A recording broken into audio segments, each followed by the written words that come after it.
আমাদের সেই মাগুরার শিশু আসিয়া নির্মম এবং জঘন্য ধর্ষণকাণ্ডের শিকার হয়ে চিকিৎসাধীন অবস্থায় আজকে বেলা 1টার দিকে সিএমএইচে মারা গেছেন। তো আমাদের প্রধান উপদেষ্টা গভীর শোক জানিয়েছেন, এটার জন্য আমরা প্রত্যেকে শোকার্ত, কিন্তু এর মধ্যে আমাদের দায়িত্ব পালন করতে হবে। আমরা বিশেষ ব্যবস্থায় আজকেই পোস্টমর্টেম রিপোর্ট নেওয়ার ব্যবস্থা করেছি। আজকেই পোস্টমর্টেম রিপোর্ট পাওয়া যাবে। আজকেই আসিয়ার দাফনের জন্য আসিয়ার মৃতদেহ মাগুরায় নিয়ে যাওয়া হবে হেলিকপ্টার যোগে, এবং আসিয়ার পরিবারের সাথে উপদেষ্টা পরিষদ এবং সরকারের পক্ষ থেকে আমাদের উপদেষ্টা ফরিদা আক্তার উনি উপস্থিত থাকবেন। উনি হেলিকপ্টারে করে যাবেন, অ্যাকম্পানি করবেন মাগুরাতে, দাফন পর্যন্ত থাকবেন। আর আপনাদের আমি বলেছি আজকেই পোস্টমর্টেম রিপোর্ট হবে, ডিএনএ রিপোর্ট, এটা একটা প্রক্রিয়া থাকে। আমরা আশা করছি আগামী 5 দিনের মধ্যে পেয়ে যাব। ডিএনএ স্যাম্পল কালেকশন করা হয়ে গেছে, অলরেডি 12-13 জনের 161 স্টেটমেন্ট নেওয়া হয়েছে। আমরা আশা করছি 7 দিনের মধ্যে বিচার কাজ শুরু হবে। এবং আপনারা জানেন অতীতে বিচার কাজ শুরু হয়ে দ্রুত 7-8 দিনের মধ্যে বিচার কাজ শেষ হওয়ার, ধর্ষণের মামলার 7-8 দিনের মধ্যে বিচার কাজ শেষ হওয়ার নজির আছে অব্যাহত শুনানির মাধ্যমে। 7 দিনের মধ্যে ইনশাআল্লাহ যদি আমরা বিচার কাজ শুরু করতে পারি, আমাদের বিচারক ওনারা সর্বোচ্চ দ্রুততার সাথে ন্যায় বিচার নিশ্চিত করেই বিচার করতে পারবেন। কারণ এখানে এত পারিপার্শ্বিক, এত সাক্ষ্য রয়েছে, ডিএনএ টেস্ট পাওয়া যাবে, তারপর পোস্টমর্টেম রিপোর্ট পাওয়া যাবে। ফলে আমরা আশা করছি খুব দ্রুততম সময়ে এই মামলার বিচার হবে এবং ইনশাআল্লাহ দোষী সাব্যস্ত হলে দৃষ্টান্তমূলক শাস্তি হবে। এর পাশাপাশি আপনাদেরকে আরেকটা জিনিস জানাতে চাই, গত 2 দিন আমি বলেছি যে আমরা একটা নতুন আইন করছি।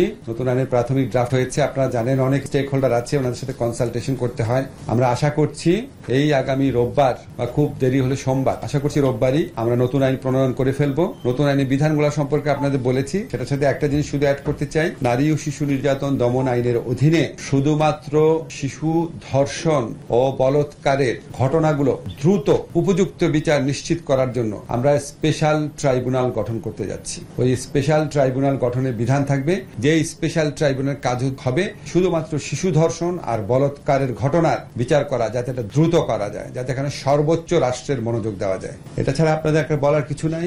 ধর্ষণ ব্যক্তি পর্যায়ের একটা অপরাধ ঘটনা, কিন্তু এটা নিয়ে রাষ্ট্রের দায়িত্ব আছে। আমি আপনাদেরকে নিশ্চিত করতে চাই যে এখানে আমাদের বিন্দু মাত্র অবহেলা নাই। আপনারা দেখেছেন সাথে সাথে অপরাধীদেরকে গ্রেফতার করা হয়েছে, পরের দিন ডিএনএ স্যাম্পল গ্রহণ করা হয়েছে।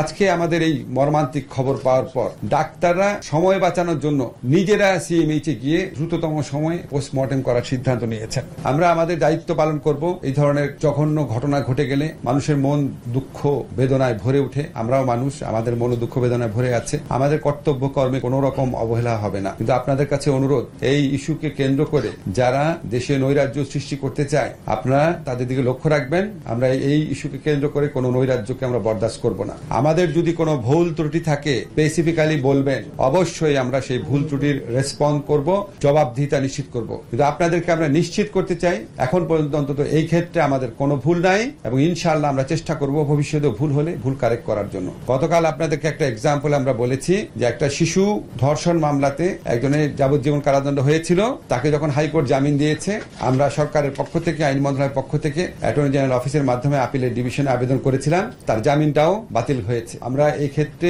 জিরো টলারেন্স তো পুরনো কথা। আপনাদের শুধু একটা জিনিস জানিয়ে রাখি যে আমাদের এই উপদেষ্টা মণ্ডলীতে এমন মানুষ আছেন যারা দীর্ঘদিন নারী এবং শিশুদের অধিকার রক্ষার জন্য আন্দোলন করেছেন অথবা মানব অধিকারের জন্য আন্দোলন করেছেন।